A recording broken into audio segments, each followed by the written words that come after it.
Hi everyone, welcome to our channel. ఈరోజు మనం ఒక ముఖ్యమైన టాపిక్ డిస్కస్ చేద్దామండి. ఆ టాపిక్ ఏంటంటే తిరుగుబాటు దాడులు అండి. అంటే దీంట్లో ఈ సిపాయిల తిరుగుబాటు, ఇలాంటి రకరకాల తిరుగుబాట్లు అన్నీ వస్తాయండి. సో ప్రతి ఒక్కరు ఈ వీడియోని చివరి దాకా చూడండి. మంచి మంచి కంటెంట్ అనేది తెలుసుకుంటారు.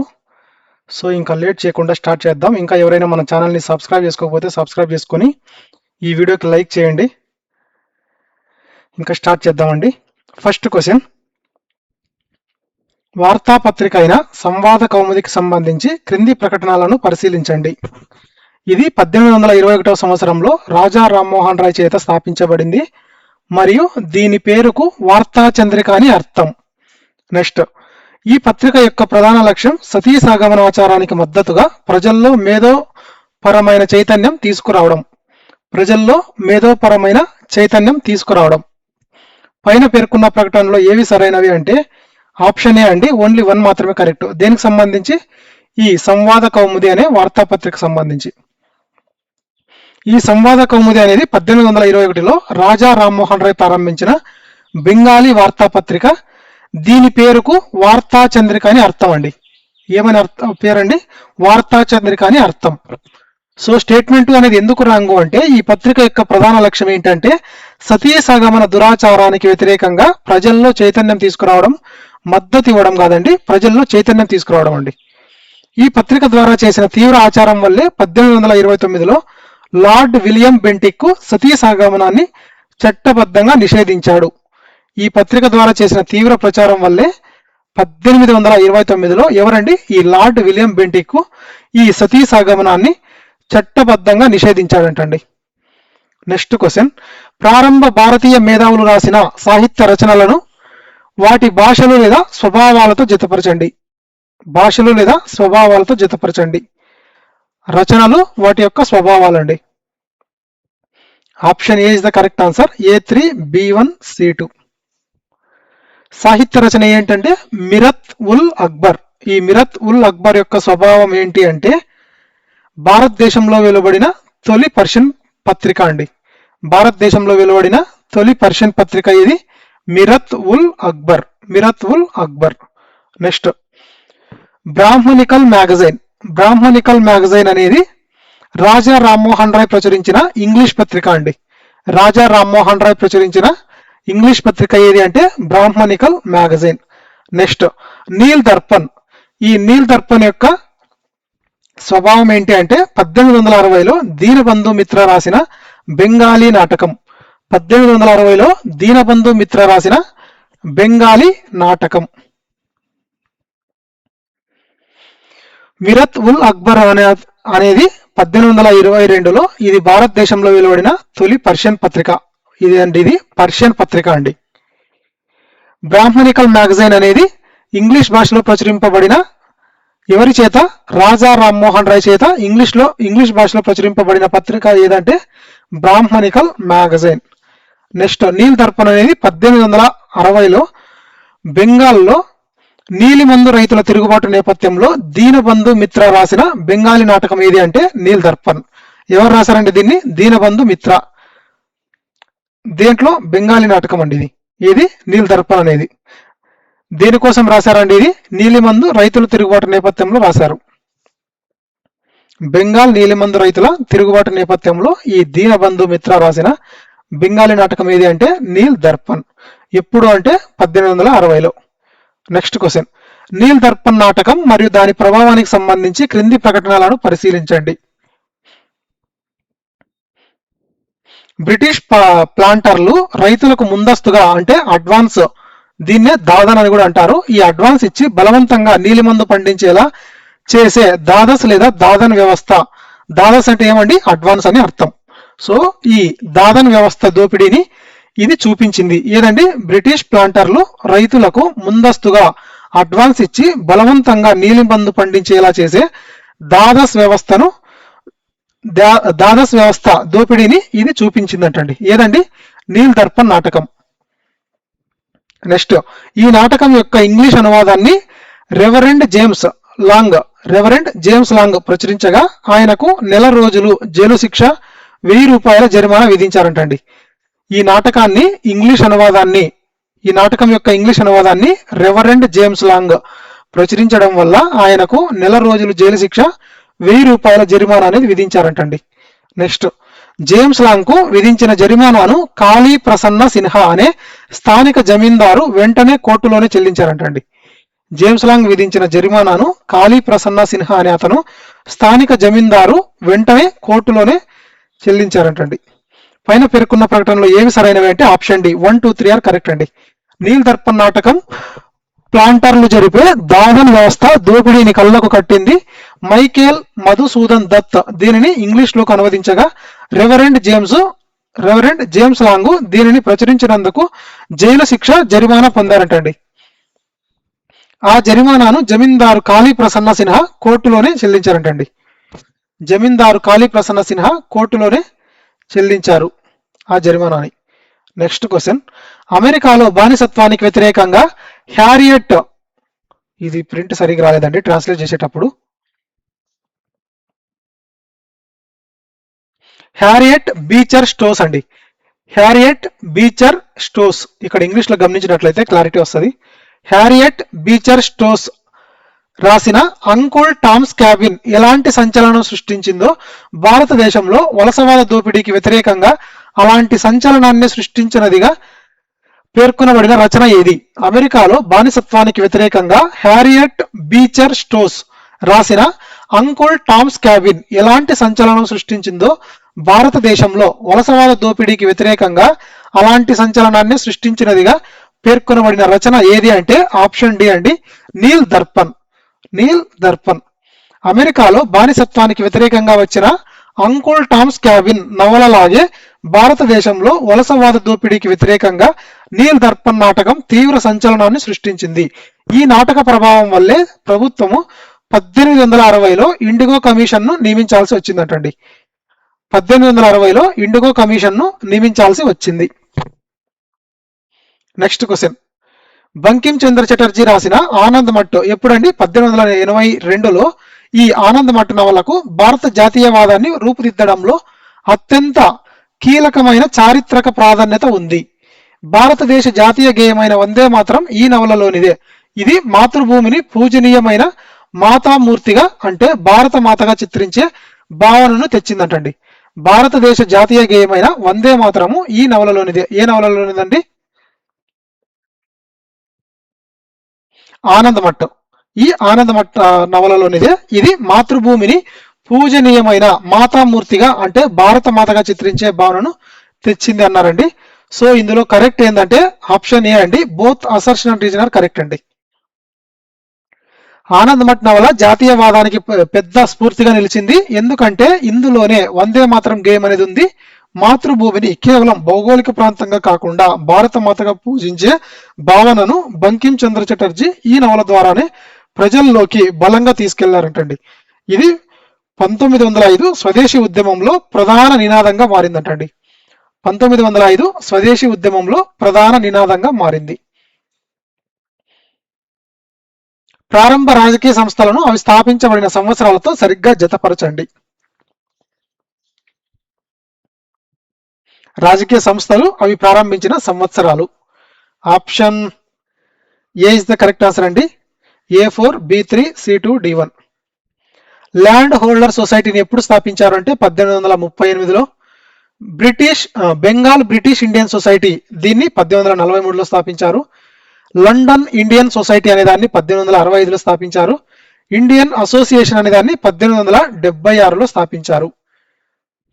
ల్యాండ్ హోల్డర్ సొసైటీ అనేది 1838లో కలకత్తాలో ద్వారకానాథ్ ఠాగూర్, రాధాకాంత్ దేవ్, ప్రసన్నా కుమార్ ఠాగూర్లచే స్థాపించబడిందటండి. ఏదండి?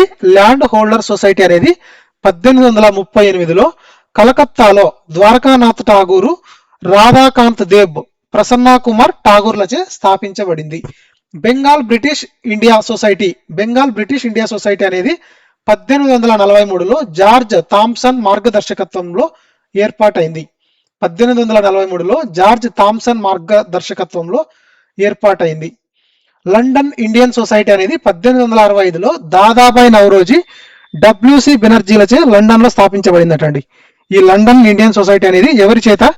ఈ దాదాబాయి నౌరోజీ, WC బెనర్జీలచే లండన్ లో స్థాపించబడింది. ఎప్పుడు అంటే 1865లో. నెక్స్ట్, ఇండియన్ అసోసియేషన్ అనేది 1876 జూలై 26న సురేంద్రనాథ్ బెనర్జీ, ఆనంద మోహన్ బోస్లచే కలకత్తాలో స్థాపించబడిందంటండి.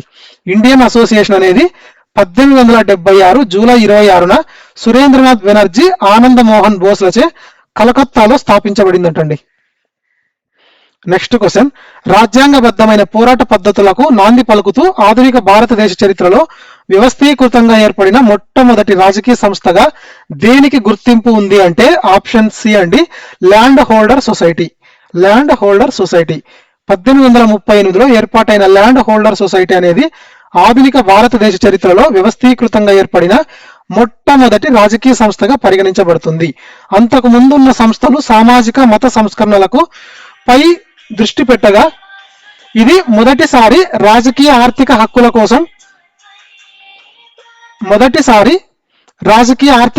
కోసం ఏర్పడి వినతి పత్రాలు ఇవ్వడం వంటి రాజ్యాంగబద్ధమైన పోరాట పద్ధతులకు నాంది పలికింది. ఇది మొదటిసారి రాజకీయ ఆర్థిక హక్కుల కోసం ఏర్పడి వినతి పత్రాలు ఇవ్వడం వంటి రాజ్యాంగబద్ధమైన పోరాట పద్ధతులకు నాంది పలికింది. Next question, Bengal British India సొసైటీకి సంబంధించి క్రింది ప్రకటనలను పరిశీలించండి. ద్వారకానాథ్ ఠాగూర్ ఆహ్వానం మేరకు భారతదేశానికి వచ్చిన ఆంగ్ల వక్త జార్జ్ థామ్సన్ ఉపన్యాసాలకు ప్రభావితులై యువకులు దీనిని స్థాపించారు. కేవలం జమీందారుల ప్రయోజనాల కోసమే పనిచేసిన ల్యాండ్ హోల్డర్ సొసైటీలా కాకుండా ఇది అన్ని వర్గాల ప్రజల హక్కుల కోసం పనిచేయాలని లక్ష్యంగా పెట్టుకుంది.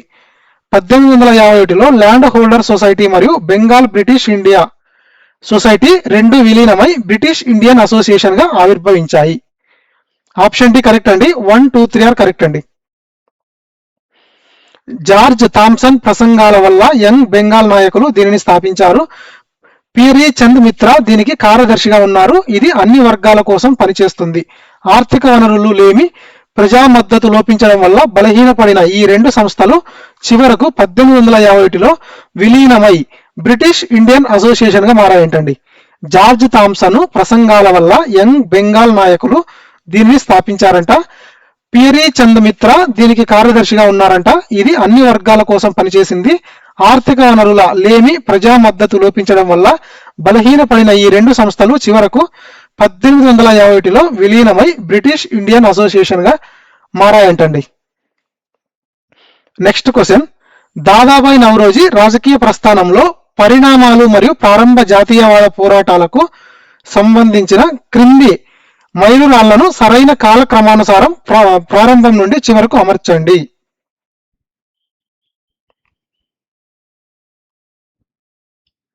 ఆప్షన్ చూసుకుంటే లండన్ ఈస్ట్ ఇండియా అసోసియేషన్ స్థాపన, నౌరోజీ అధ్యక్షతన జరిగిన రెండవ కాంగ్రెస్ సమావేశంలో ఇండియన్ అసోసియేషన్ కాంగ్రెస్ లో అధికారికంగా విలీనం కావడం, డబ్ల్యూసి బెనర్జీతో కలిసి లండన్ ఇండియన్ సొసైటీని స్థాపించడం, సివిల్ సర్వీసెస్ పరీక్ష రాసే గరిష్ట వయసును 19 ఏళ్లకు తగ్గించడాన్ని వ్యతిరేకిస్తూ ఇండియన్ సివిల్ సర్వీసెస్ అజిటేషన్ ప్రారంభం కావడం. సివిల్ సర్వీసెస్ పరీక్ష రాసే గరిష్ట వయసును 19 ఏళ్లకు తగ్గించడాన్ని వ్యతిరేకిస్తూ ఇండియన్ సివిల్ సర్వీసెస్ ఎజిటేషన్ ప్రారంభం కావడం.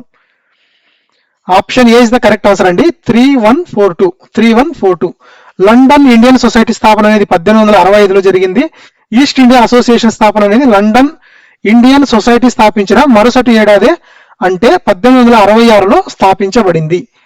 Next, Indian civil services agitation అనేది లార్డ్ లిట్టన్ వయో పరిమితిని 21 నుండి 19 ఏళ్లకు తగ్గించినందుకు వ్యతిరేకంగా ఇండియన్ అసోసియేషన్ 1877 నుండి 1878లో దేశవ్యాప్త ఉద్యమం చేసిందటండి. నెక్స్ట్, కాంగ్రెస్ లో ఇండియన్ అసోసియేషన్ విలీనం అనేది 1886లో కలకత్తాలో జరిగిన రెండవ కాంగ్రెస్ సమావేశంలో దాదాబాయి నౌరోజీ అధ్యక్షతన విలీనం జరిగిందంటండి. నెక్స్ట్ క్వశ్చన్, భారత జాతీయవాదంపై బ్రిటిష్ అధికారులు చేసిన వ్యాఖ్యలు వాటిని పేర్కొన్న వ్యక్తుల జతలలో ఆధారంగా చేసుకొని ఏది తప్పు అంటే ఆప్షన్ డి అండి. Option D is the wrong answer. Remaining are correct అండి. ఏవో కరెక్ట్ చూద్దామండి. భారతదేశం కేవలం ఒక భౌగోళిక ప్రాంతం మాత్రమే, ఇక్కడ ఎలాంటి జాతీయ ఐక్యత లేదు అని చెప్పింది ఎవరండి? జేఆర్ స్టీలీ. నెక్స్ట్, భారతదేశం గురించి తెలుసుకోవాల్సిన మొదటి విషయం ఏమిటంటే ఇండియా అనే ఒక దేశం ఇప్పుడు లేదు, గతంలోనూ లేదు అని చెప్పింది జాన్ స్ట్రాచీ. నెక్స్ట్, రాజకీయంగా ఆలోచించే భారతీయులు మేధోపరంగా మా పిల్లలే. రాజకీయంగా ఆలోచించే భారతీయులు మేధోపరంగా మా పిల్లలే అని ఏ రిపోర్ట్ ఇచ్చింది అంటే మాంట్ఫోర్డ్ నివేదిక అండి. మాంట్ఫోర్డ్ నివేదిక. సో ఎదుగుతున్న భారతీయ జాతీయవాదాన్ని జీర్ణించుకోలేక జేఆర్ స్టీలీ 1883లో, అలాగే జాన్ స్ట్రాచీ 1884లో మరియు మాంట్ఫోర్డ్ నివేదికలో ఆయా వ్యాఖ్యలు చేయబడ్డాయంటండి. ఆప్షన్ డి అనేది ఎందుకు రాంగు అంటే భారత జాతీయవాదం అనేది బ్రిటిష్ పాలన యొక్క ప్రాణం అని వ్యాఖ్యానించింది ఆర్ కూప్లాండ్ అండి. ఆర్ కూప్లాండ్, లార్డ్ లిట్టన్ కాదు. ఆర్ కూప్లాండ్ అనే అతను భారత జాతీయవాదం అనేది బ్రిటిష్ పాలన యొక్క ప్రాణం అని వ్యాఖ్యానించడం జరిగిందండి. నెక్స్ట్ క్వశ్చన్, 1857కు పూర్వం జరిగిన ప్రజా తిరుగుబాట్లకు దారితీసిన సామాజిక ఆర్థిక కారణాలకు సంబంధించి క్రింది ప్రకటనలను పరిశీలించండి. బ్రిటిష్ పాలనలోని కొత్త శిస్తు విధానాల వల్ల బెంగాల్లో కేవలం 30 ఏళ్లలోనే పన్నుల భారం రెట్టింపయింది. ఆహార పంటల స్థానంలో పత్తి, నీలిమందు వంటి వాణిజ్య పంటలు పండించమని బలవంతం పెట్టడం వల్ల 1770 నుండి 1857 మధ్య కాలంలో సుమారు 12 పెద్ద కరువులు సంభవించాయంటండి. నెక్స్ట్, స్వదేశీ రాజులు, జమీందారులు పతనం వల్ల కుటీర పరిశ్రమలు దెబ్బతిని కళాకారులు ఉపాధి కోసం వ్యవసాయం వైపు మళ్లాల్సి వచ్చింది. ఇది భూములపై ఒత్తిడిని పెంచింది. పైన పేర్కొన్న ప్రకటనలో ఏవి సరైనవి అంటే ఆప్షన్ సి అండి. బోత్ ఆర్ కరెక్ట్ అండి. 3 స్టేట్మెంట్స్ ఆర్ కరెక్ట్. ఏమడిగారు ఇక్కడ? 1857కు పూర్వం జరిగిన ప్రజా తిరుగుబాట్లకు దారితీసిన సామాజిక ఆర్థిక కారణాలకు సంబంధించి అడిగారండి. So 3 statements are correct. British వారి పన్నుల భారంతో బెంగాల్లో 30 ఏళ్లలో పన్నులు రెట్టింపయ్యాయంట. వాణిజ్య పంటల బలవంతపు సాగు వల్ల ఆహార కొరత ఏర్పడి 1770 నుండి 1857 మధ్య 12 పెద్ద కరువులు వచ్చాయంట. రాజుల పతనం మరియు యంత్రాల పోటీ వల్ల చేతి వృత్తుల వారు ఉపాధి కోల్పోయి వ్యవసాయ కూలీలుగా మారారంటండి. ఇది భూమిపై ఒత్తిడిని విపరీతంగా పెంచిందంట. నెక్స్ట్ క్వశ్చన్, పాఠ్య భాగంలో పేర్కొన్న స్థానిక తిరుగుబాటు పదజాలాలను వాటి సందర్భోచిత అర్థాలతో సరిగ్గా జతపరచండి. పదజాలాలు వాటి యొక్క అర్థాలండి. Option A is the correct answer. A2, B3, C1. Hul అనే పదజాలం దేని గురించి తెలియజేస్తుందంటే హోల్ అంటే అర్థమే హూల్. ఈ హూల్ అంటే అర్థం ఏంటి అంటే ఆప్షన్ 2 అండి. అంటే తిరుగుబాటు లేదా విమోచన పోరాటం అనే అర్థం వచ్చే ప్రత్యేక సంతాల్పదం అండి. హూల్ అంటే తిరుగుబాటు లేదా విమోచన పోరాటం అనే అర్థం వచ్చే ప్రత్యేక సంతాల్పదం. ఉల్గులన్, ఈ ఉల్గులన్ అంటే ప్రజా పోరాటాలు లేదా విప్లవాత్మక తిరుగుబాట్లకు ఉపయోగించే మరో స్థానిక పదం. ప్రజా పోరాటాలు లేదా విప్లవాత్మక తిరుగుబాట్లకు ఉపయోగించే మరో స్థానిక పదం ఏంది అంటే ఉల్గులన్. నెక్స్ట్, ఫితూరి లేదా మేలి. ఈ ఫితూరి లేదా మేలి అనేది సాధారణ ప్రజా లేదా గిరిజన తిరుగుబాటు లేదా ఫితూరి అండి. సాధారణ ప్రజా లేదా గిరిజన తిరుగుబాటు లేదా ఫితూరి అండి. ఫితూరి లేదా మేలి అంటే అర్థం. 1757 నుండి 1857 మధ్య కాలంలో జరిగిన 40కి పైగా ప్రధాన ప్రజా తిరుగుబాట్లను స్థానికంగా విభిన్న పేర్లతో పిలిచేవారంట. హోల్ అంటే సంతాల్ భాషలో దీనికి తిరుగుబాటు లేదా విమోచన పోరాటం అని అర్థము. ఉల్గులన్ అంటే ఉల్గులన్ లేదా మేలి అనే దానికి అర్థం ఏంటంటే గిరిజన లేదా ప్రజా తిరుగుబాట్లకు ఉపయోగించే విప్లవాత్మక పదం. ఫితూరి అంటే స్థానిక గిరిజన లేదా ప్రజా ప్రతిఘటనలను సూచించే పదము. నెక్స్ట్ క్వశ్చన్, సన్యాసి ఫకీర్ తిరుగుబాటు ఎప్పుడు జరిగింది? 1763 నుండి 1800 మధ్య జరిగిన ఈ సన్యాసి ఫకీర్ తిరుగుబాటుకు సంబంధించి క్రింది వాటిలో ఏ ప్రకటన తప్పు అన్నారండి. ఏ ప్రకటన తప్పు అంటే ఆప్షన్ సి అండి. Remaining are correct. So correct ఏవేవో చూద్దాము. 1770 నాటి బెంగాల్ కరువు మరియు ఈస్ట్ ఇండియా కంపెనీ నిర్దాక్షిణ్యమైన దోపిడీ ఈ తిరుగుబాటుకు మూల కారణాలు. 1770 నాటి బెంగాల్ కరువు మరియు ఈస్ట్ ఇండియా కంపెనీ నిర్దాక్షిణ్యమైన దోపిడీ ఈ తిరుగుబాటుకు మూల కారణాలు. నెక్స్ట్, ఇందులో హిందువులు అంటే సన్యాసులు, ముస్లింలు అంటే ఫకీర్లు కలిసి సమానంగా బ్రిటిష్ వారికి వ్యతిరేకంగా పోరాడారంట. నెక్స్ట్, అప్పటి గవర్నర్ జనరల్ వారెన్ హేస్టింగ్స్ సుదీర్ఘ సైనిక చర్య ద్వారా ఈ తిరుగుబాటును పూర్తిగా అణిచివేశాడంటండి. ఎవరండి? ఈ అప్పటి గవర్నర్ జనరల్ అయిన వారెన్ హేస్టింగ్స్ సుదీర్ఘ సైనిక చర్య ద్వారా ఈ తిరుగుబాటును అణిచివేశాడంటండి. ఏ తిరుగుబాటు అండి? సన్యాసి ఫకీర్ తిరుగుబాటును అణిచివేశాడు. So option C is the wrong answer అండి. అది ఎందుకు రాంగో చూద్దాం ఇప్పుడు. ఈ ఉద్యమంలో మహిళల భాగస్వామ్యం అనేది విశేషమైనది. దేవి చౌదూరాణి ఈ పోరాటంలో కీలక పాత్ర పోషించారు. ఆమె శౌర్యానికి గుర్తుగానే బంకిం చంద్ర చటర్జీ ఆమె పేరుతోనే దేవి చౌదరాణి అనే నవలను రచించారంటండి. దేవి చౌదరాణి అనే నవలను రచించారంటండి. సో ఇక్కడ మహిళలను మినహాయించారు అనేది రాంగ్ అండి. మహిళలు కూడా ఇక్కడ భాగస్వామ్యం అయ్యారండి. So option C is the wrong answer. Next question.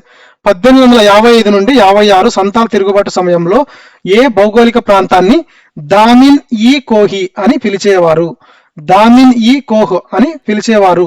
ఏ తిరుగుబాటుని అంటే సంతాల్ తిరుగుబాటు సమయంలో ఏ భౌగోళిక ప్రాంతాన్ని దామిన్ ఈ కోహ్ అని పిలిచేవారు అంటే ఆప్షన్ సి అండి. ఏ ప్రాంతాన్ని అంటే బీహార్ జార్ఖండ్ సరిహద్దులోని రాజ్ మహల్ కొండల ప్రాంతాన్ని అండి. బీహారు జార్ఖండ్ సరిహద్దులలోని రాజ్ మహల్ కొండల ప్రాంతాన్ని సంతాల్ తిరుగుబాటు సమయంలో దామిన్ ఈ కోహ్ అని పిలిచేవారంటండి. 1856 నుండి 56లో బ్రిటిష్ ప్రభుత్వ పునాదులను కదిలించిన గిరిజన పోరాటం ఏది అంటే సంతాల్ తిరుగుబాటు. ఈ తిరుగుబాటు జరిగిన రాజ్ మహల్ కొండల భౌగోళిక సరిహద్దు ప్రాంతాన్ని చారిత్రకంగా దామిన్ ఈ కోహ్ అని పిలిచేవారంటండి. దామిన్ ఈ కోహ్ అని పిలిచేవారు. Next question.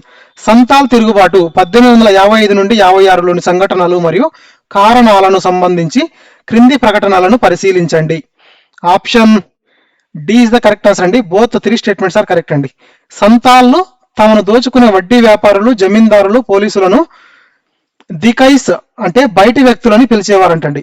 దికైస్ అంటే బయటి వ్యక్తులు అని పిలిచేవారంటండి. ఎవరిని? సంతాల్ను తాను దోచుకునే వడ్డీ వ్యాపారులను, జమీందారులను, పోలీసులను దికైస్ అని అంటే బయటి వ్యక్తులని పిలిచేవారంటండి. నెక్స్ట్ 1855 జూన్ 30న బగ్నది గ్రామంలో సుమారు 10,000 మంది సంతాళ్లు సమావేశమై సిధు కన్హాల నాయకత్వంలో బ్రిటిష్ పాలన అంతమైందని ప్రకటించారంటండి. 1855 జూన్ 30న బగ్నది గ్రామంలో సుమారు 10,000 మంది సంతాళ్లు సమావేశమై సింధు కన్హుల నాయకత్వంలో బ్రిటిష్ పాలన అంతమైందని ప్రకటించారంటండి. నెక్స్ట్. కారల్ మార్క్స్ తన రచనల్లో ఈ సంతాల్ తిరుగుబాటును భారతదేశపు మొట్టమొదటి సాయుధ విప్లవంగా అభివర్ణించాడంటండి. ఎవరండి? ఈ కారల్ మార్క్స్ తన రచనల్లో ఈ సంతాల్ తిరుగుబాటును భారతదేశపు మొట్టమొదటి సాయుధ విప్లవంగా అభివర్ణించాడు. పైన పేర్కొన్న ప్రకటనలో ఏవి సరైనవి అంటే ఆప్షన్ డి అండి. All are correct. సంతాళ్ళు బయటి వ్యక్తులని దికైస్ అని పిలిచేవారంటండి. బయటి వ్యక్తులను దికైస్ అని పిలిచేవారు. 1855 జూన్ 30న బగ్నది సమావేశంలో సింధు, కన్హా, చాద్, భైరవ్ అనే సోదరుల నాయకత్వంలో తిరుగుబాటు జెండా ఎగరవేశారంటండి. ఈ విప్లవ తీవ్రతను చూసే కారల్ మార్క్స్ దీనిని భారతదేశపు మొట్టమొదటి సాయుధ విప్లవంగా పేర్కొన్నాడంటండి. Next question. సంతాల్ తిరుగుబాటు ప్రారంభంలో దాన్ని అణచివేయడానికి బ్రిటిష్ ప్రభుత్వం పంపిన మేజర్ బరో సైన్యం సంతాళ్ల చేతిలో ఘోరంగా ఓడిపోయింది. ఈ తిరుగుబాటు తీవ్రతకు భయపడి బ్రిటిష్ ప్రభుత్వం తక్షణమే మేజర్ జనరల్ లాయిడ్ కెప్టెన్ అలెగ్జాండర్ల ఆధ్వర్యంలో భారీ సైన్యాన్ని దించి మార్షల్లా విధించి కర్కశంగా అణచివేసింది. Option B is the correct answer అండి. Both assertion and reason are correct, but assertion అనేది రీజన్ కి ఎక్స్ప్లెనేషన్ వైజ్ ఇన్కరెక్ట్ అండి. కేవలం గొడ్డళ్ళు, విల్లంబులతో పోరాడిన సంతాళ్ల చేతిలో మేజర్ బరో సైన్యం మొదట ఓడిపోయిందంట. ఆ తర్వాత ప్రభుత్వం మేజర్ జనరల్ లాయిడ్, కెప్టెన్ అలెగ్జాండర్లను పంపి తిరుగుబాటును అణచివేసింది. సుమారు 15,000 మంది గిరిజనులు చంపబడ్డారు. ఇక్కడ 2 ప్రకటనలు నిజ చారిత్రక సంఘటనలే అయినప్పటికీ ఇవి 2 డీటెయిల్ గా వివరించలేవండి. ఒకదానికొకటి కారణాన్ని సరిగా వివరించలేదు. ఏది? అసర్షన్ అనేది. Next question. సంతాల్ తిరుగుబాటు అణచివేత ద్వారా గిరిజనుల శాంతపరచడానికి ఆ ప్రాంతాన్ని ప్రత్యేక నాన్ రెగ్యులేషన్ జిల్లాగా మారుస్తూ భూమిని బయటి వ్యక్తులకు బదిలీ చేయడాన్ని నిషేధిస్తూ బ్రిటిష్ ప్రభుత్వం తెచ్చిన చట్టం ఏది అంటే ఆప్షన్ బి అండి. సంతాల్ పరగనాస్ టినసీ యాక్ట్ అండి. Santal Pargana tenancy act 1855. తిరుగుబాటు అణచివేసిన తర్వాత గిరిజనుల కోపాన్ని చల్లార్చడానికి బ్రిటిష్ ప్రభుత్వం 1855లో ఆ ప్రాంతాన్ని సంతాల్ పరగణ అనే పేరుతో ప్రత్యేక నాన్ రెగ్యులేషన్ జిల్లాగా ప్రకటించింది. సంతాల్ పరగణ టెనెన్సీ చట్టం ద్వారా గిరిజనుల భూమిని బయటి వ్యక్తులకు అంటే దికుస్ కు బదిలీ చేయడాన్ని చట్టబద్ధంగా నిషేధించింది. నెక్స్ట్ క్వశ్చన్, తూర్పు బెంగాల్లో జరిగిన ఫరైజీ ఉద్యమం 1818 నుండి 1857కు సంబంధించి క్రింది ప్రకటనలను పరిశీలించండి. ఇది హాజీ షరియతుల్లా చేత మత సంస్కరణ ఉద్యమంగా ప్రారంభించబడింది. కానీ ఆయన కుమారుడు దుదు మియాన్ కాలంలో రాజకీయ రైతాంగ సాయుధ పోరాటంగా మారింది. భూమి దేవుడికి చెందినది కాబట్టి దానిపై పన్నులు వసూలు చేసే హక్కు ఏ జమీందారుకు ఏ ప్రభుత్వానికి లేదని దుదు మియాన్ ప్రకటించాడు. పీడిస్తున్న జమీందారులు నీలిమందుల తోటల యజమానులపై దాడులు చేయడానికి దుదు మియాను లటియాల్స్ అనే సాయుధ లాఠీ బలగాన్ని ఏర్పాటు చేశాడు. పైన పేర్కొన్న ప్రకటనలు ఏవి సరైనవంటే ఆప్షన్ డి అండి. బోత్ 3 స్టేట్మెంట్స్ ఆర్ కరెక్ట్ అండి. దేనికి సంబంధించి? తూర్పు బెంగాల్లో జరిగిన ఫరైజీ ఉద్యమం సంబంధించి. ఇది ఎప్పుడు జరిగింది? 1818 నుండి 1857 మధ్య జరిగింది. ఫరైజీ ఉద్యమం తొలుత మతపరంగా ఉన్న దుదామియన్ దానిని వ్యవసాయ పోరాటంగా మార్చాడు. భూమి దేవుడికి చెందినది అనే సూత్రంతో పన్నులను నిరసించాడు. గ్రామాల్లో ఖలీఫాలను నియమించి సమాంతర కోర్టులు నడిపాడు. రైతుల రక్షణ కోసం లటియాల్స్ అనే ప్రైవేట్ సైన్యాన్ని కూడా నడిపాడు. నెక్స్ట్ క్వశ్చన్, 1783 రంగాపూర్ మరియు దినాజ్పూర్ రైతాంగ తిరుగుబాటులో శిస్తు వసూలు చేసే కాంట్రాక్టర్ దేవీ సింగ్ ఆకృత్యాలకు వ్యతిరేకంగా పోరాడటానికి రైతులు తమ తిరుగుబాటు ఖర్చుల కోసం స్వయంగా వసూలు చేసుకున్న ప్రత్యేక పన్ను పేరు ఏమిటి అంటే ఆప్షన్ సి అండి, దింగ్ ఖర్చా. వారెన్ హేస్టింగ్స్ ప్రవేశపెట్టిన ఇజారాదారీ పద్ధతి వేలం ద్వారా పన్ను వసూలు హక్కు అనేది. ఈ ఇజారాదారీ పద్ధతి ద్వారా రంగాపూర్ తిరుగుబాటు వచ్చిందంట. దేవీ సింగ్ అనే ఇజారాదార్ దోపిడీకి వ్యతిరేకంగా దిర్జీ నారాయణ్ నాయకత్వంలో రైతులు తిరుగుబాటు చేసి ఆయనను తమ నవాబుగా ప్రకటించుకున్నారంట. ఈ తిరుగుబాటు ఖర్చుల కోసం రైతులు స్వయంగా వసూలు చేసుకున్న పన్నునే దింగ్ ఖర్చా అని పిలుస్తారంటండి. దింగ్ ఖర్చా అని పిలుస్తారు.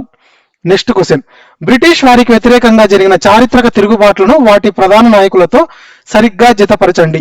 తిరుగుబాటులు ప్రధాన నాయకులు. ఆప్షన్ ఏ అండి, A3 B1 C2.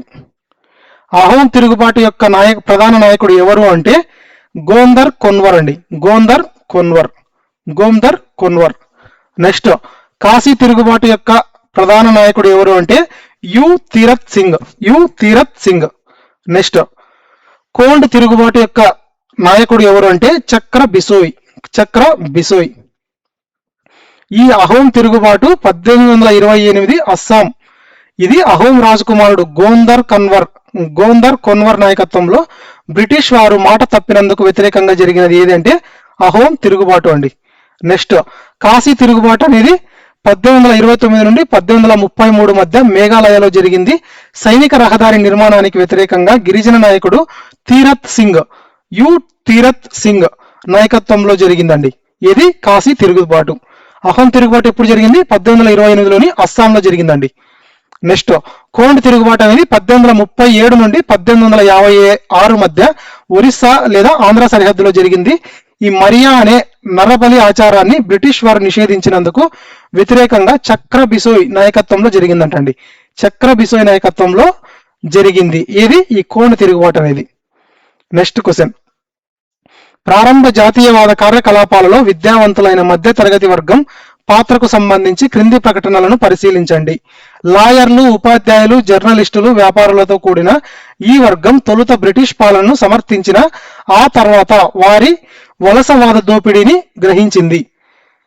ఈ మేధావుల వర్గం మొదటి నుండి బ్రిటిష్ పాలనను పూర్తిగా తిరస్కరించి దేశవ్యాప్తంగా సాయుధ గెరిల్లా పోరాటాలను ప్రారంభించింది. ఈ మేధావుల వర్గం మొదటి నుండి బ్రిటిష్ పాలనను పూర్తిగా తిరస్కరించి దేశవ్యాప్తంగా సాయుధ గెరిల్లా పోరాటాలను ప్రారంభించింది. Option A is the correct answer అండి. Option A is the correct answer. అంటే ఓన్లీ 1 మాత్రమే కరెక్ట్. లాయర్లు, ఉపాధ్యాయులు, జర్నలిస్టులు, వ్యాపారులతో కూడిన విద్యావంతులైన మధ్యతరగతి వర్గం ప్రారంభంలో బ్రిటిష్ పాలనను సమర్థించినప్పటికీ తర్వాతి కాలంలో వారి ఆర్థిక వలసవాద దోపిడీని గ్రహించి వ్యతిరేకించడం ప్రారంభించింది. నెక్స్ట్, ఈ స్టేట్మెంట్ అనేది ఎందుకు రాంగు అంటే ఈ వర్గం అనేది సాయుధ పోరాటాలు చేయలేదండి. వీరు ప్రధానంగా పత్రికలు, నాటకాలు, నవలలు వంటి సాహిత్య కార్యకలాపాలు మరియు రాజకీయ సంస్థల ద్వారా శాంతియుత రాజ్యాంగబద్ధమైన మార్గాల్లోనే తమ నిరసనను తెలిపారంటండి. నెక్స్ట్ క్వశ్చన్, సంవాద కౌముది పత్రిక యొక్క సరైన కార్యాచరణ లేదా భాషాపరమైన అర్థం క్రింది వాటిలో ఏది? దీని గురించి అప్పుడే స్టార్టింగ్ ఫస్ట్ క్వశ్చన్ డిస్కస్ చేసామండి. కాకపోతే అక్కడ డిఫరెంట్ పాయింట్ ఆఫ్ వ్యూలో డిస్కస్ చేసాము, ఇక్కడ డిఫరెంట్ పర్స్పెక్టివ్ లో. సో సంవాద కౌముది పత్రిక యొక్క సరైన కార్యాచరణ లేదా భాషాపరమైన అర్థం ఏంటి అంటే ఆప్షన్ బి అండి. ఆప్షన్ బి, వార్తా చంద్రిక అని అంటారండి. అంటే Samvad plus Kaumudi equal to moon light, అంటే ది మూన్ ఇంటెలిజెన్స్ లేదా వార్తా చంద్రిక అని అంటారండి. Samvad plus Kaumudi equal to వార్తా చంద్రిక అని దీని యొక్క అర్థం అండి. రాజా రామ్మోహన్ రాయ్ 1821లో ప్రారంభించిన బెంగాలీ పత్రిక సంవాద్ కౌముది పదాల కలయిక అర్థం. సంవాద్ అంటే వార్తలు లేదా సంభాషణ, ప్లస్ కౌముది అంటే వెన్నెల. సో దీని యొక్క ఫుల్ ఫామ్ ఏంటంటే వార్తా చంద్రిక అని అర్థం అండి. సంవాద కౌముది అంటే అర్థము వార్తా చంద్రిక. నెక్స్ట్ క్వశ్చన్, చారిత్రక సంస్థల ప్రత్యామ్నాయ లేదా మరో పేర్లను వాటి ప్రధాన పేర్లతో జతపరచండి. ప్రధాన పేర్లు వాటి యొక్క మరో పేరు అండి. Option B is the correct answer అండి. ఆప్షన్ బి అంటే ఏ టు బి1. జమీందారీ అసోసియేషన్ అనేది మరొక పేరు దేనికండి? ల్యాండ్ హోల్డర్ సొసైటీ యొక్క మరో పేరు. నెక్స్ట్, ఇండియన్ నేషనల్ అసోసియేషన్ అనేది దేనికి మరొక పేరు అంటే ఇండియన్ అసోసియేషన్ కి మరొక పేరు ఇండియన్ నేషనల్ అసోసియేషన్. జమీందారీ అసోసియేషన్ అనేది 1835లో కలకత్తాలో ఏర్పడిన ల్యాండ్ హోల్డర్ సొసైటీకి గల మరొక పేరు. ఇండియన్ నేషనల్ అసోసియేషన్ అనేది 1876లో సురేంద్రనాథ్ బెనర్జీ, ఆనంద్ మోహన్ బోస్ స్థాపించిన ఇండియన్ అసోసియేషన్ కి గల మరొక పేరు. నెక్స్ట్ క్వశ్చన్, అస్సాంలో గిరిజనుల ఆగ్రహాన్ని చల్లార్చడానికి 1833లో బ్రిటిష్ వారు అవలంబించిన రాజీ ధోరణి కాన్సిలియేటరీ పాలసీ కింద జరిగిన పరిపాలనా మార్పు క్రింది వాటిలో ఏది అంటే ఆప్షన్ ఏ అండి. ఆప్షన్ ఏ, ఎగువ అస్సాం ప్రాంతాన్ని స్థానిక అహోం రాజు మహారాజా పురందర్ సింగ్ నరేంద్రకు అప్పగించారు. ఇది కరెక్ట్ అండి. ఎగువ అస్సాం ప్రాంతాన్ని స్థానిక అహోం రాజు మహారాజా పురందర్ సింగ్ నరేంద్రకు అప్పగించారు. 1828 నాటి అహోం తిరుగుబాటు తర్వాత ఆ ప్రాంతంలో అసంతృప్తి ఇలాగే కొనసాగితే ప్రమాదమని గ్రహించిన బ్రిటిష్ వారు ఒక రాజీ ధోరణి అంటే కన్సిలియేటరీ పాలసీ అవలంబించారంటండి. ఇందులో భాగంగా 1833లో ఎగువ అస్సాం ప్రాంతాన్ని స్థానిక అహోం రాజు మహారాజా పురందర్ సింగ్ నరేంద్రకు అప్పగించి అక్కడి గిరిజనుల ఆగ్రహాన్ని చల్లార్చారంటండి. నెక్స్ట్ క్వశ్చన్, చారిత్రక కాశీ తిరుగుబాటుకు సంబంధించి క్రింది ప్రకటనలను పరిశీలించండి. Option A is the correct answer అండి. Only 1 and 2 are correct. East India Company Sylhet ప్రాంతాన్ని అస్సాంలోని బ్రహ్మపుత్ర లోయతో కలుపుతూ కాశీ కొండల మీదుగా ఒక వ్యూహాత్మక సైనిక రహదారి నిర్మించాలని తలపెట్టడం వల్ల ఈ తిరుగుబాటు వచ్చింది. 1833 ప్రారంభంలో ఈ ఉద్యమ ప్రధాన నాయకుడు తీరత్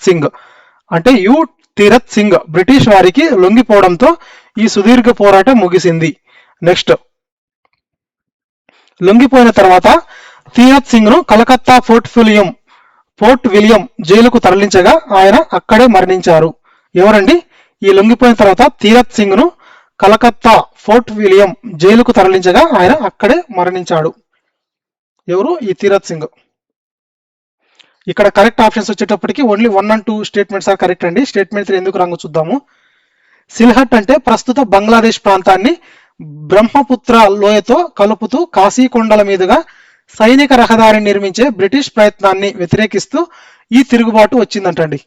ఏ తిరుగుబాటు అండి? ఈ కాశీ తిరుగుబాటు. నెక్స్ట్, 1833 ప్రారంభంలో కాశీల సాంప్రదాయ ఆయుధాలు నిలబడలేక ప్రధాన నాయకుడైన తీరత్ సింగ్ లొంగిపోవడంతో పోరాటం ముగిసింది. స్టేట్మెంట్ 3 ఎందుకు రాంగ్ అంటే లొంగిపోయిన తీరత్ సింగ్ ను కలకత్తా జైలుకు కాదండి ప్రస్తుత బంగ్లాదేశ్ లోని ఢాకా జైలుకు తరలించారంటండి. బంగ్లాదేశ్లోని ఢాకా జైలుకు తరలించారు. అక్కడే ఆయన మరణించారు. సో ఇది కూడా కరెక్టే. Next question. బ్రిటిష్ ప్రభుత్వం గిరిజనుల సాంప్రదాయ ఆచారమైన మరియాను చట్టబద్ధంగా నిషేధించడం వల్ల ఒరిస్సా లేదా ఆంధ్ర సరిహద్దుల్లో కోండ్ తిరుగుబాటు వచ్చింది. కోండ్ గిరిజనులలో మరియా అనగా భూమి యొక్క సారవంతం పెరగడానికి, పంటలు బాగా పండడానికి దేవునికి ఇచ్చే నరబలి. సో క్రింది వాటిలో సరైనవి ఏంటంటే ఆప్షన్ ఏ అండి, both assertion and reason are correct అండి. కోండ్ గిరిజనులు భూమి సారవంతంగా పెరిగి పంటలు బాగా పండాలనే నమ్మకంతో మరియా అనే నరబలి ఆచారాన్ని పాటించేవారు. మానవతా కోణంలో బ్రిటిష్ ప్రభుత్వం దీనిని చట్టబద్ధంగా నిషేధించినప్పటికీ కోండ్లు దీనిని తమ మతపరమైన స్వేచ్ఛపై, సంస్కృతిపై జరిగిన దాడిగా భావించి చక్ర బిసోయ్ నాయకత్వంలో తిరుగుబాటు చేశారు. Next question. కోండ్ తిరుగుబాటును పూర్తిగా మరియు అత్యంత కర్కశంగా అణచివేసిన బ్రిటిష్ సైనికాధికారులు క్రింది వారిలో ఎవరు అంటే ఆప్షన్ బి అండి, కెప్టెన్ క్యాంప్బెల్ మరియు మేజర్ మెక్ఫర్సెన్. చక్ర బిసోయ్ నాయకత్వంలో ఒరిస్సా అంటే గుమ్సూర్, కలహండి, ఆంధ్ర సరిహద్దు కొండ ప్రాంతాలలో సుదీర్ఘంగా సాగిన కోండ్ గిరిజన తిరుగుబాటును 1837 నుండి 1856 మధ్య అణచివేసిన ప్రధాన బ్రిటిష్ సైనికాధికారులు కెప్టెన్ క్యాంప్బెల్ మరియు major Macpherson. Next question. Faraizi ఉద్యమ సమయంలో దుదు మియాన్ ఏర్పాటు చేసిన సమాంతర పరిపాలన నిర్మాణానికి సంబంధించి క్రింది ప్రకటనలను పరిశీలించండి. ఆప్షన్ సి కరెక్ట్ అండి, బోత్ 1 and 2 ఆర్ కరెక్ట్ అండి. దుదు మియాన్ బెంగాల్లోని గ్రామాలను వివిధ భాగాలుగా విభజించి ప్రతిదానికి ఒక ఖలీఫాను నాయకుడిగా నియమించాడు. వీరు బ్రిటిష్ కోర్టులను పూర్తిగా బహిష్కరించి గ్రామాల్లో పంచాయతీల ద్వారా తమ సొంత సమాంతర న్యాయ వ్యవస్థను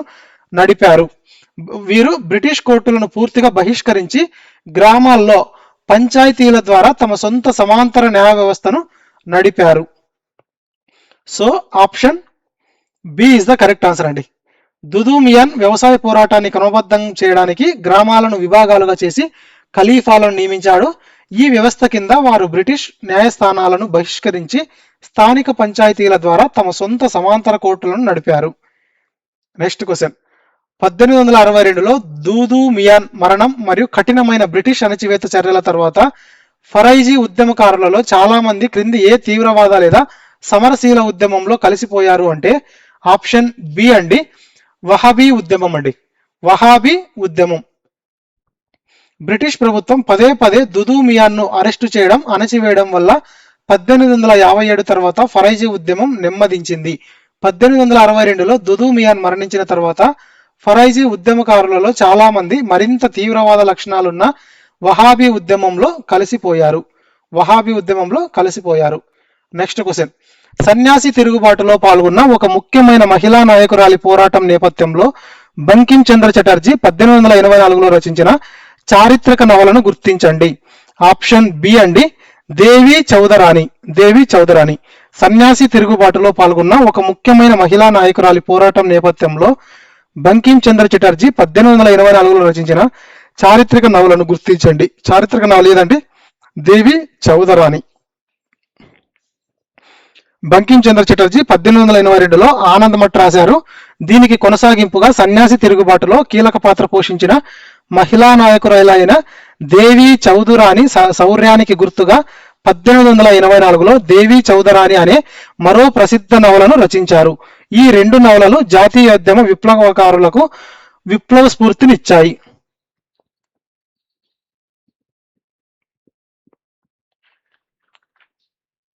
నెక్స్ట్ క్వశ్చన్ అండి. పశ్చిమ భారతదేశంలో జరిగిన రామోసీ తిరుగుబాటుకు సంబంధించి క్రింది సంఘటనలను పరిశీలించండి. మరాఠా సామ్రాజ్యంలో క్రింది స్థాయి పోలీసు విధులు మరియు కోటల కాపలాదారులుగా పనిచేసిన వారు రామోసీలు. 1822 తొలి దశలో బ్రిటిష్ వారి అధిక భూమి శిస్తు విధానాలను నిరసిస్తూ చిత్తూర్ సింగ్ సతారా చుట్టుపక్కల ప్రాంతాల్లో తిరుగుబాటుకు నాయకత్వం వహించాడు. భయంకరమైన కరువు సమయంలో ఉమాజీ నాయక్ మరియు బాపు త్రయంబక్షి నాయకత్వంలో రెండవ దశ పోరాటం ఉధృతమై బ్రిటిష్ ఖజానాలను, ధనవంతుల ఇళ్లను దోచుకున్నారు. పైన పేర్కొన్న ప్రకటనలో సరైనవి ఏవంటే ఆప్షన్ సి అండి, 3 స్టేట్మెంట్స్ ఆర్ కరెక్ట్ అండి. రామోసీలు మరాఠా సామ్రాజ్యంలో కింది స్థాయి పోలీసు విధులు కోటల కాపలాదారులుగా పనిచేసేవారు. 1818లో మూడవ ఆంగ్లో మరాఠా యుద్ధంలో మరాఠాలు ఓడిపోవడంతో వీరు నిరుద్యోగులుగా మారారు. 1822లో చిత్తూరు సింగ్ నాయకత్వంలో సతారా ప్రాంతంలో కొత్త పన్ను విధానాలను నిరసిస్తూ తొలి దశ ప్రారంభమైంది. 1825 నుండి 1829 మధ్య కరువు సమయంలో ఉమాజీ నాయక్ బాపు త్రయంబక్షీల ఆధ్వర్యంలో పూణే ప్రాంతంలో బ్రిటిష్ ఖజానాలపై దాడులు చేస్తూ రెండవ దశ తీవ్ర రూపం దాల్చింది. నెక్స్ట్ క్వశ్చన్, దట్టమైన అడవులు కొండలలో సాగిన రామోసీ మరియు బిల్లుల తిరుగుబాట్లను అణచివేయడానికి సైనిక బలం సరిపోదని బ్రిటిష్ వారు బుజ్జగింపు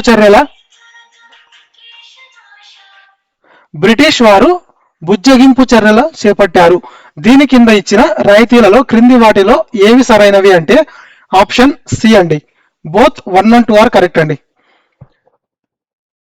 చేసిన నేరాలను మాఫీ చేయడం మరియు జీవనాధారం కోసం వ్యవసాయ భూములను మంజూరు చేయడం, రామోసీలను హిల్ పోలీస్ దళాలలోకి, బిల్లులను కాందేశ్ బిల్ కార్ప్స్ అనే ప్రత్యేక దళాలలోకి ఉద్యోగాల్లోకి తీసుకోవడం. బోత్ ఆర్ కరెక్ట్ అండి. కొండల్లో గెరిల్లా దాడులు చేస్తున్న రామోసీలు మరియు బిల్లులను అంటే సేవరాం నాయకత్వంలో పూర్తిగా సైన్యంతో గెలవలేమని బ్రిటిష్ వారు గ్రహించారు. రామోసీల కోసం దాడులను మాఫీ చేసి భూములు ఇచ్చారు మరియు హిల్ పోలీస్ ఉద్యోగాలు కల్పించారు. అలాగే Bombay governor Mount Stuart Elphinstone బిల్లులకు క్షమాభిక్ష పెట్టి ఉచిత భూములు ఇస్తూ వారి కోసం ప్రత్యేక కాందేశ్ బిల్ కార్ప్స్ అనే సైనిక లేదా పోలీసు దళాన్ని ఏర్పాటు చేసి ఉద్యోగాలు ఇచ్చారంటండి. నెక్స్ట్ క్వశ్చన్, పశ్చిమ భారత తిరుగుబాట్లు లేదా ఆందోళనలను వాటి ప్రధాన చారిత్రక ప్రాధాన్యత లేదా కారణాలతో సరిగ్గా జతపరచండి. తిరుగుబాటులు వాటి యొక్క చారిత్రక కారణాలు. ఆప్షన్ బి అండి, A2 B1.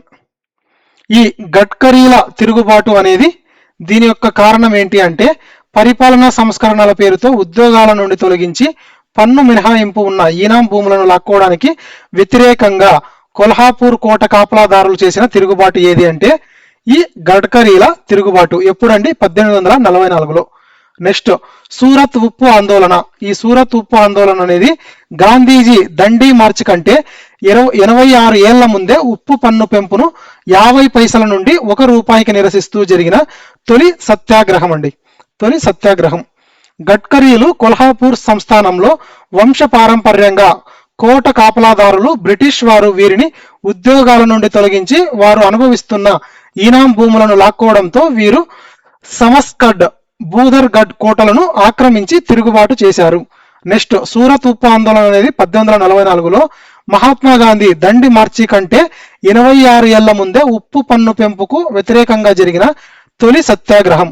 దీని తీవ్రతకు భయపడి బ్రిటిష్ వారు పన్ను పెంపును వెనక్కి తీసుకున్నారు. నెక్స్ట్ క్వశ్చన్, దక్షిణ భారతదేశంలోని పాలేగార్లు తమ ఆధీనంలో ఉన్న పాలయం ప్రాంతాలలో దాదాపు స్వతంత్ర రాజులలాగా వ్యవహరించేవారు.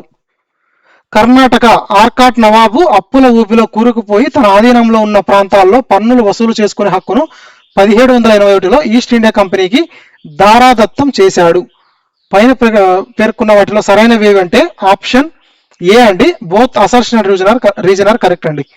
విజయనగర మరియు మదురై నాయకుల కాలంలో సైనిక రక్షణ, పన్నుల వసూలు కోసం ఏర్పడిన పాలేగార్లు స్వతంత్రంగా ఉండేవారు. కానీ 1781లో ఆర్కాట్ నవాబు అప్పులు తీర్చడానికి ఈ ప్రాంతాల పన్ను వసూలు హక్కును బ్రిటిష్ కంపెనీకి బదిలీ చేయడంతో తరతరాలుగా స్వతంత్రంగా బ్రతుకుతున్న తాము విదేశీ కంపెనీకి ఎందుకు పన్ను కట్టాలని పాలేగార్లు ప్రశ్నిస్తూ తిరుగుబాటుకు దిగారు.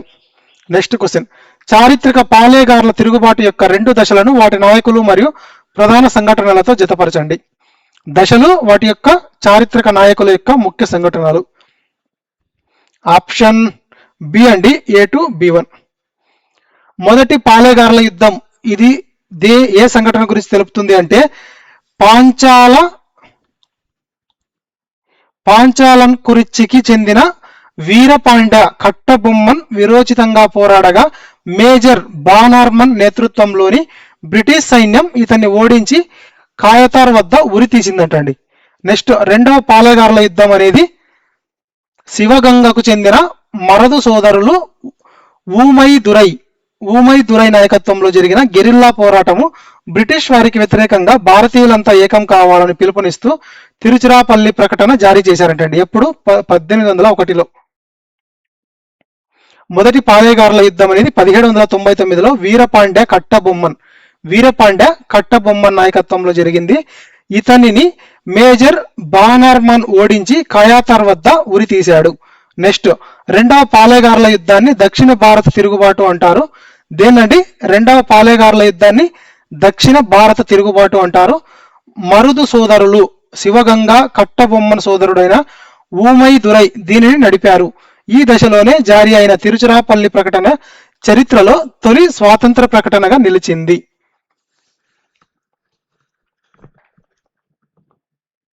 నెక్స్ట్ క్వశ్చన్ అండి, రాయలసీమ అంటే ఈ రాయలసీమలోని దత్త మండలాల్లోని 80 మంది పాలేగారుల తిరుగుబాటును అత్యంత కఠినంగా 18 నెలల పాటు పోరాడి పూర్తిగా అణచివేసి వారి కోటలను కూల్చివేసి ఆపై నేరుగా రైతులతో పన్ను వసూలు చేసే రైత్వారీ వ్యవస్థను ప్రవేశపెట్టిన బ్రిటిష్ అధికారి ఎవరు అంటే ఆప్షన్ బి అండి, థామస్ మన్రో అండి. థామస్ మన్రో 1800 సంవత్సరంలో నిజాం నవాబు రాయలసీమ జిల్లాలను అంటే బళ్ళారి, అనంతపురము, కడప, కర్నూలు బ్రిటిష్ వారికి దత్తతగా ఇచ్చాడు. ఈ ప్రాంతంలో ఉన్న 20 మంది పాలేగారులను బ్రిటిష్ అధికారి థామస్ మన్రో కఠినంగా వ్యవహరించి 18 నెలల పోరాటంతో పూర్తిగా అణచివేసి వారి భూములను స్వాధీనం చేసుకున్న తర్వాతే అక్కడ రైత్వారీ వ్యవస్థను ప్రవేశపెట్టాడు. నెక్స్ట్ క్వశ్చన్, 1846లో ఉయ్యాలవాడ నరసింహారెడ్డి నేతృత్వంలో జరిగిన వీరోచిత సాయుధ పోరాటానికి సంబంధించి క్రింది ప్రకటనలను పరిశీలించండి. ఆప్షన్ డి కరెక్ట్ అండి. నరసింహారెడ్డి తండ్రి మరణాంతరం స్థానిక తహసీల్దార్ ఆ నామమాత్రపు భరణాన్ని ఇవ్వడానికి నిరాకరించి తీవ్రంగా అవమానించడం తక్షణ కారణం. రైత్వారీ విధానం వల్ల పెరిగిన పన్నుల భారం, అడవులపై బోయలు, చెంచులు, సాంప్రదాయ హక్కుల రద్దు మరియు ఈనాం భూములను వెనక్కి తీసుకోవడం వల్ల ప్రజలు ఈయనతో కలిసి పోరాడారు. నరసింహారెడ్డి సుమారు 3000 మంది అనుచరులతో 1846 జూన్లో కోయిలకుంట్ల ట్రెజరీ ఖజానాపై దాడి చేసి దానిని ముట్టడించాడు. పైన పేర్కొన్న ప్రకటనలో ఏవి సరైనవి అంటే ఆప్షన్ డి అండి, బోత్ 1, 2, 3 ఆర్ కరెక్ట్ అండి. థామస్ మన్రో పాలేగార్ల వ్యవస్థ రద్దు చేశాక ఇచ్చిన పింఛన్ను తహసీల్దార్ నిరాకరించడం తక్షణ కారణం కాగా వెనుక బలమైన ఆర్థిక సామాజిక కారణాలు ఉన్నాయి. ఈయన నల్లమల అడవులు అంటే కోయిలకుంట్ల, కంబము, నొస్సం కేంద్రంగా బోయలు, చెంచులు రైతులతో కలిసి 3000 మందితో జూన్ 1846న కోయిలకుంట్ల ఖజానాను ముట్టడించి గెరిల్లా పోరాటం చేశాడంటండి.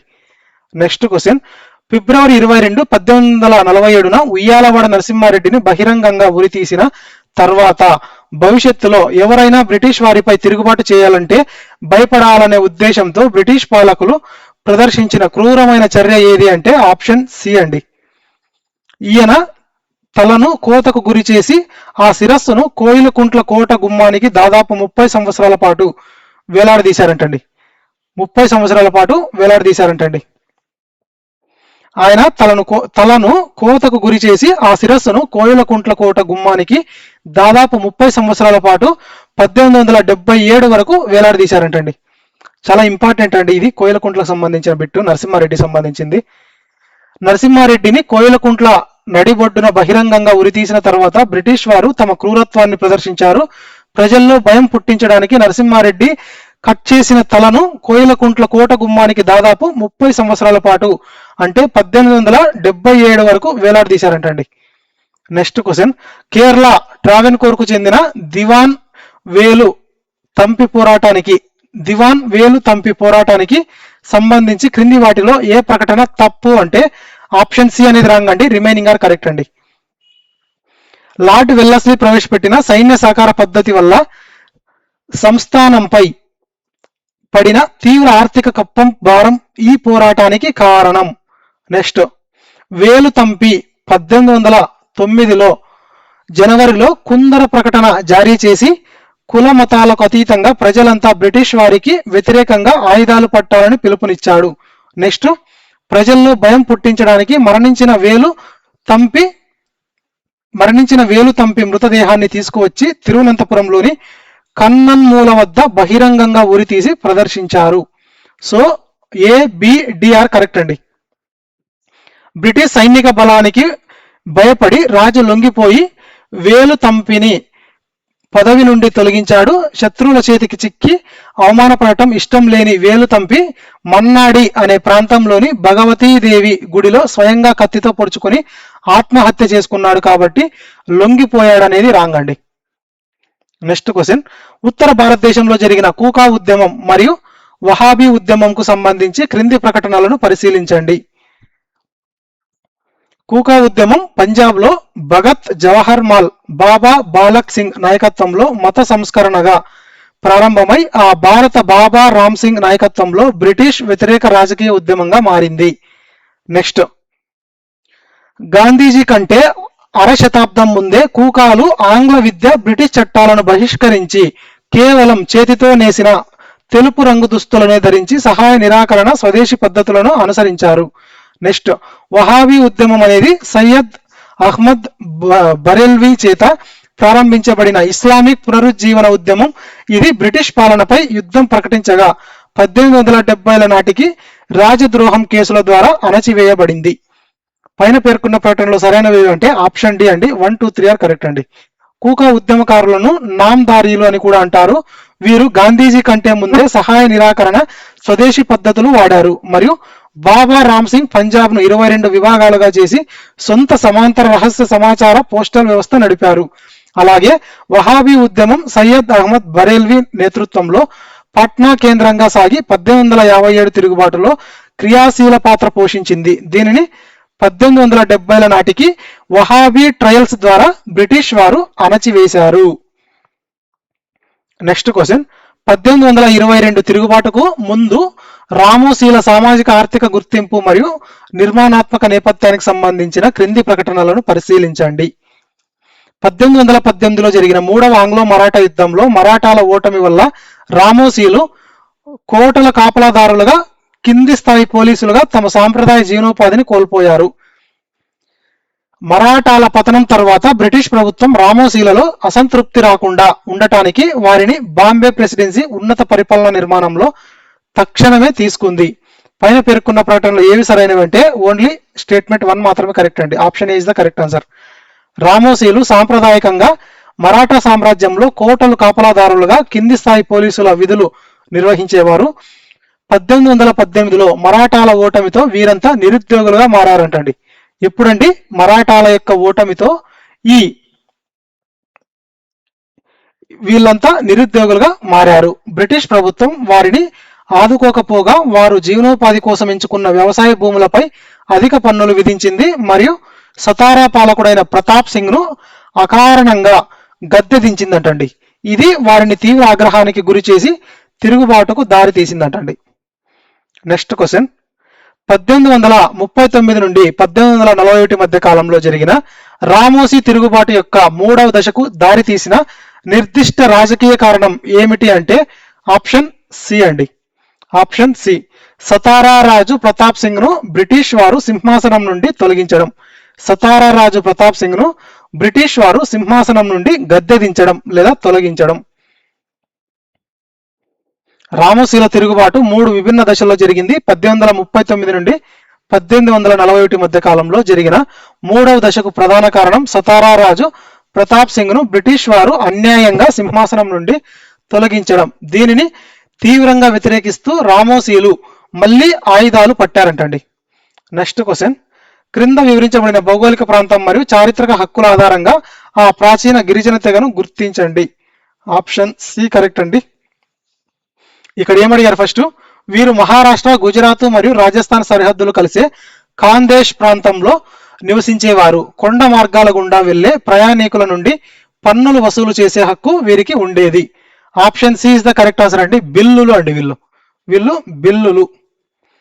పశ్చిమ కనుమల్లోని ఖాందేశ్ ప్రాంతంలో నివసించే ప్రాచీన గిరిజన బిల్లులు. వీరు ప్రాచీన గిరిజన తెగ ఏదంటే బిల్లులు. వీరు వ్యవసాయంతో పాటు కొండ మార్గాల గుండా వెళ్లే ప్రయాణికుల నుండి చారిత్రకంగా టోల్ పన్ను వసూలు చేసే హక్కును కలిగి ఉండేవారంట. తమ ప్రాంతంలోకి బ్రిటిష్ వారు బయటి వ్యక్తులు ప్రవేశించడాన్ని వీరు తీవ్రంగా వ్యతిరేకించి 1818లో సేవరాం నాయకత్వంలో తిరుగుబాటు చేశారంటండి. నెక్స్ట్ క్వశ్చన్, పరిపాలనా సంస్కరణల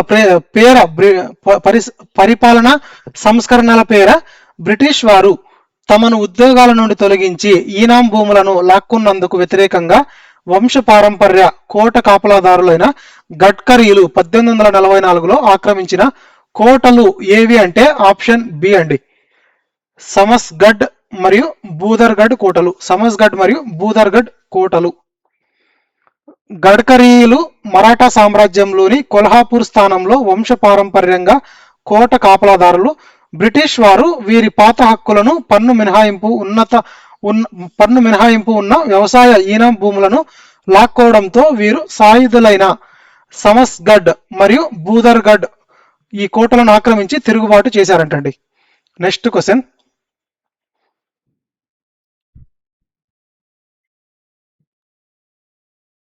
మ్యాచ్ ది ఫాలోయింగ్ అండి. ఈ ప్రకటనలు మరియు వాటి యొక్క ప్రధాన ప్రాధాన్యత లేదా ఇతివృత్తానికి సంబంధించినవి. Option B is the correct answer అండి, A2 B1.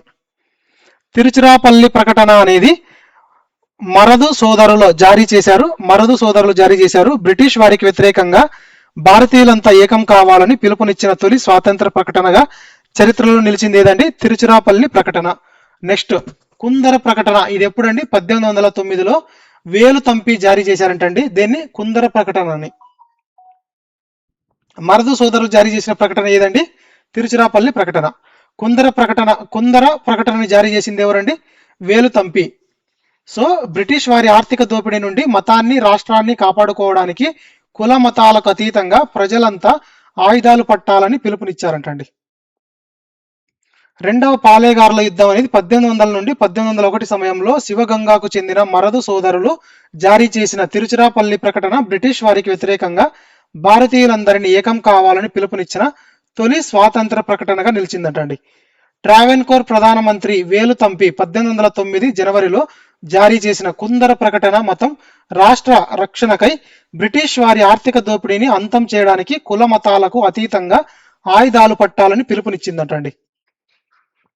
నెక్స్ట్ క్వశ్చన్, 1794లో జరిగిన పద్మనాభం యుద్ధంకి సంబంధించి క్రింది ప్రకటనలు పరిశీలించండి. 1794లో జరిగిన పద్మనాభం యుద్ధంకి సంబంధించి క్రింది ప్రకటనలను పరిశీలించండి. Option A is the correct answer అండి, 1 and 2 ఆర్ కరెక్ట్ అండి. ఇది విజయనగరం రాజు రెండవ పూసపాటి విజయరామ గజపతి రాజు మరియు బ్రిటిష్ కల్నల్ పెండర్గాస్ట్ సైన్యానికి మధ్య జరిగింది. బ్రిటిష్ వారు విజయనగరం పాలకుల సొంత సైన్యాన్ని రద్దు చేయాలని, భారీగా కప్పం చెల్లించాలని ఒత్తిడి చేయడం వల్ల ఈ యుద్ధం అనేది వచ్చింది.